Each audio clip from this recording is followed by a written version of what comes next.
The lawyer for Miss Ocampo has been on both sides of the legal battle over the apostle, working first for the defense until his client cut her own deal. He says the deal now cut by the prosecutors with the apostle makes sense to him. You've been involved in this case now for several years. What do you think led the Attorney General's office to accept this plea deal?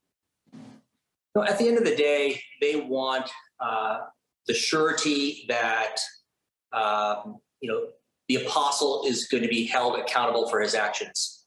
Although there was a slew of evidence against him, you just never know how a jury is going to react. You never know how a trial is going to unfold. And the apostle's defense team is amongst the best in the nation, led by Alan Jackson. So there was always a chance that something might go awry. Furthermore, by accepting a plea, they don't have to put the victims through the trauma of testimony and cross-examination. And I'm sure that was one of the considerations that they took into account when reaching this plea bargain with Naasón. Some of the women, some of the survivors feel that he's getting off easy. What do you think? I think 16 years is, I think some people might view that as a light sentence in comparison to the gravity of what he has done and the charges that he is facing. However, there's an old saying, a bird in the hand is worth two in the bush.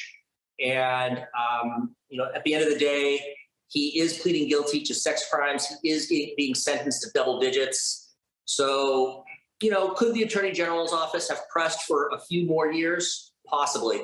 But I think this is still a considerable sentence, for a man who just, a few years ago was the head of a church and beloved by all.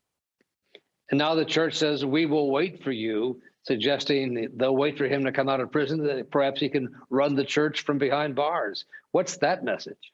He's already making excuses for what he's done. But, is this a surprise? This is a man who has committed atrocities, in the name of God, in the name of his church, and everything is an excuse. It's not me that's doing this. This is what God wants you to do. How do you think he'll do in prison for the next decade or so? Not too well.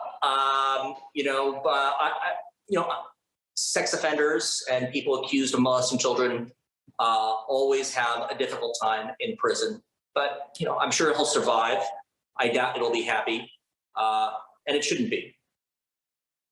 All right. Fred Feyerabejah, thank you so much for being with us here tonight. Thank you, Brian.